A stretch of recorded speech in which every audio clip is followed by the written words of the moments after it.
আমাদের কুড়িগ্রাম জেলার সুযোগ্য পুলিশ সুপার মহোদয়ের নির্দেশে আমরা কুড়িগ্রাম জেলা পুলিশ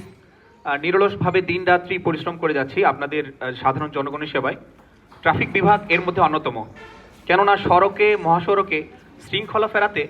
সড়ক দুর্ঘটনা রোধে এবং সড়ক পরিবহন আইন 2018 সঠিকভাবে বাস্তবায়ন করতে ট্রাফিক বিভাগ কুড়িগ্রাম গত বছর তথা